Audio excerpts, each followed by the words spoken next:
To be used. All right. To We be are used. recording. And today we have a guest speaker for a few minutes, Dorian Hahn. We've been talking about what it means to come out as non-binary. Can you tell me something about, you mentioned that you have a community at school. Yeah. And tell me about that, because I bet the dynamics are different from when I was your age. The dynamic of school, I actually did not know any of the other queer people at school until like, I'd say 3 years ago, when I actually discovered quack clubs, so the Queer Alliance Club. When I started entering like mid to end of middle school. And it is quite different, as like we can speak much more openly about it, and we aren't that scared to like tell the school if there's anything wrong or if we try to report anything, even though they might ignore us because of like controversy, especially when it comes to them having to trying to report to the parents about certain things and trying to keep like discretion. But it is very nice to like try to like finding this whole like group of people, and it kind of opens your mind. I've learned a lot through them, and especially like connection with like the political aspects of like what it is to be part of the LGBTQ community, what's going on in the world, how we're being treated, etc. Tell me about that radicalization. Radicalization? What do you mean by Yeah, all of a sudden the personal is political, that's gonna radicalize everything.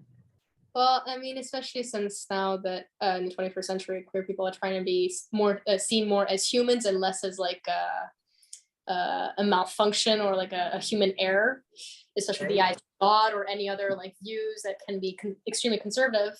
So we are opening our mouths a lot more, especially like my generation and like my age are a little bit older in school right now. We are like becoming much more political about things and much more social and open-minded about certain things. So this can be seen online as well as in person and on the news and during Pride or not during Pride or during any specific events or not. So it really depends, but yeah, it's very cool to have to witness and be part of too.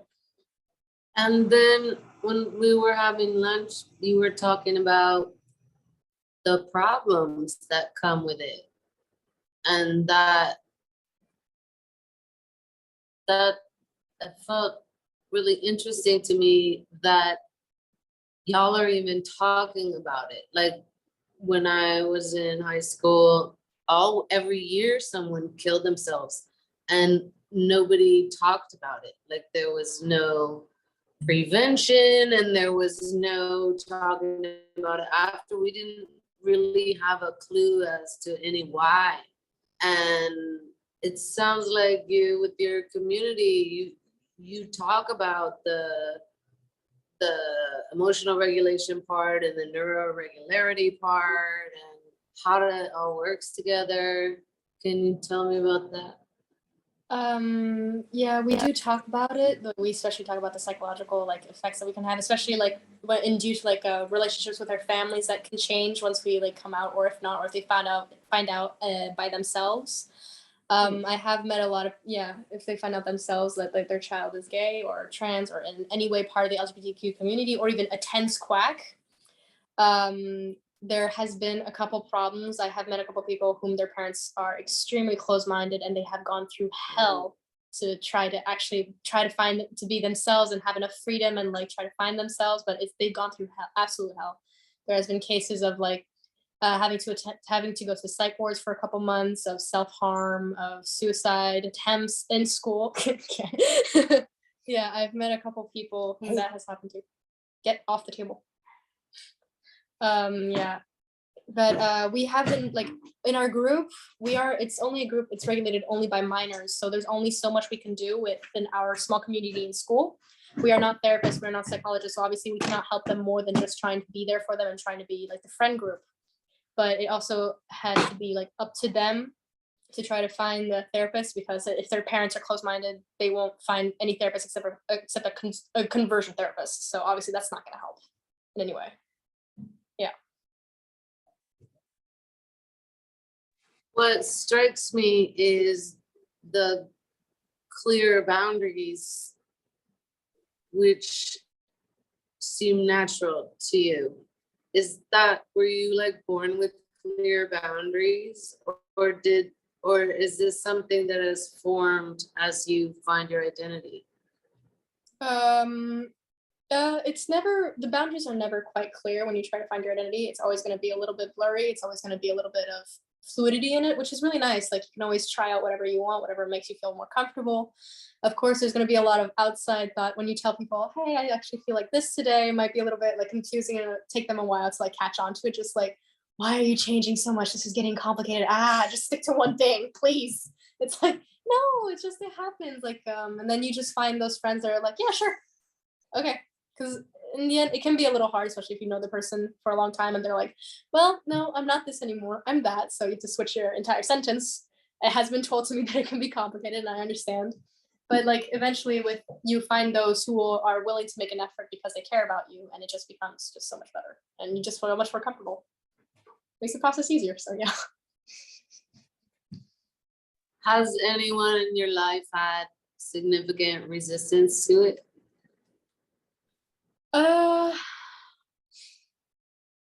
Well, a little bit, I'd say. A little bit from Diva, because he didn't quite understand what it meant to be non-binary. He thought of gender and sex as always like something very binary between boy and girl. And he understand like being transgender from boy to girl, girl to boy, but never like the gray part, the air, like the complete, all the possibilities that were in between, the fact that it's a spectrum and not just like two little boxes. Other than that, I've had just friends who have come out and their parents being very resistant to it. I've actually lost a couple like friends to that, unfortunately. Lost in what way? Like I lost their friendship because they had a lot of problems at home and they wanted to cut all threads from their past and they couldn't cut their family off, so they had to do it in other ways, which meant that I had to lose them, which was very sad. But we just pray that they find their way at some point and that they find a way to like come back to themselves and like try to find a way to maintain a more stable relationship with their family, that their family opens their mind to them and that it just gets better in the end. And that you'll always be there, even at the end of the tunnel, even if like you've gone through a lot of, excuse the term, shit, you'll find them at the end of the tunnel and you know what, you're going to be there. It's like, if they matter, they're going to be there, so. Yeah, I agree. I've had friends that disappeared for decades but then somehow in my heart they never stopped being part of my tribe, you know. But it's always really delightful when someone does come around, you know, or finally escapes the evil clutches of their parents and gets to like, hey, call up all the people they made them dump, and, you know. Yeah. It even happens that someone, like a good friend, will marry someone that for whatever reason is not into part of their life, and so they have to give that up, and you're like, okay, well, I'll see you when you break up. But it seems funny to me, other than like we did grow up where like it wasn't okay to be bisexual, like you had to pick one and go with it. And so I see where Terry's coming from, but it's kind of hilarious to me that is your gay dad who had the resistance and not your straight parents. Like, what is that about, you know? Or was it like fam solidarity that he was like, you know? Oh, he gonna kill you. In case he sees this video, I do not know if I should go further. No, I don't know. I guess you'd have to ask him what he thinks about it. Because it's already like his views and what he's been through. So what he's been through has been like they have seen the worst part of trying to come out and what the gay community has gone through. So obviously when he's explained to me that when like the youngsters come around and they're like, no, we want to change all of this. And so everything that we fought for, that they fought for, all their popos, so all their principles that they've tried to defend are now being told like, oh no, it's more flexible, we can do that, we can do this. It's just like, why are you making it so complicated? What are we defending here? Until you start to understand that part, it's like, okay, yeah. I mean, I kind of get his point, but yeah. We have a lot of conversations Yeah. here about how there tends to be a different kind of rigidity in the AMAB gay world that is surprisingly adherent to the dominant oppressive narrative. And like there can be an assumption that wouldn't be there, and I don't think that you were making that assumption, Leslie, but it's surprising to me how rigid and restrictive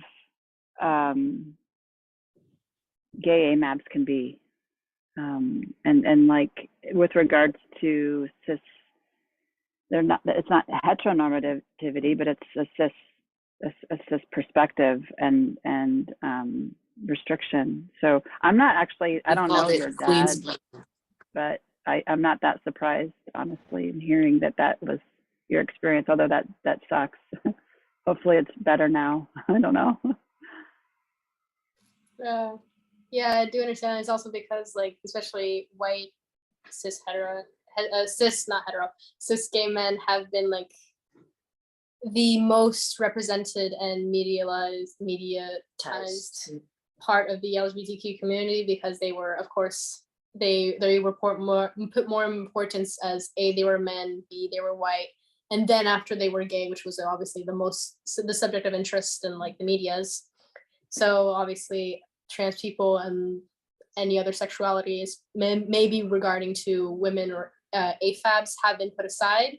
So due to patriarchal society like principles.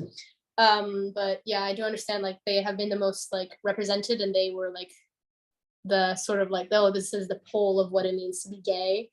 And so they might have been seen as the primary defenders of the gay community. So they were like the ones that like, okay, this is how it goes, this is how we're gonna lead it, yada yada yada. But it's like, no, like the gay community is not a hierarchy. Everyone has their own choices, everyone makes their own decisions. So it's just like, you guys need to step off a little bit, because we have other people here who have like stuff to say. So yeah, it might be a little bit complicated. Again, men at the top. So But you made it seem kind of sweet that there was a protective element in it too, like really wanting to protect you from what he knows about the world and how hard it can be. Yeah. I mean, of course, especially since he is my parent, he is my godfather. There's obviously that protective parental like element where like, I don't want my kid to like have to go through a lot of crap in the world. I want my kids to be protected. I want my kids to be loved. Therefore, sometimes it might cloud my vision a little bit into what I'm trying to make sure that they're on the right path, they're on a safe path. And then the kid is like, no, I want to do this, I want to do that. I need more freedom. I need more space. I need space. I really, really, really do. So for the parents, just like, no. No, you need to be safe. I need you to be safe. I need life to be more easy for you so that it's easier for me, so that you are safe. And it's just like, the kid is like, yeah, but no, I'm going to end up blowing buildings at some point. So, I mean, what the heck? So, yeah. I don't know about that one. It's a metaphor. A metaphor. You Paternalism is an interesting thing. Yeah. Okay, this one is going to say goodnight. Emil. Okay. Mira. Well, I guess that's all we get, huh? Because mom's still a benevolent dictator. Benevolent. Thanks for being here. It was great to meet you. Thanks for talking to us. I'd like to do a longer interview if you'd like. Am I allowed to? Yeah, not now. Oh, obviously. Yeah, we'll figure it out. Say goodbye. Thank you. We're gonna go check her out. Okay. Okay. Them. Them. See them. Them.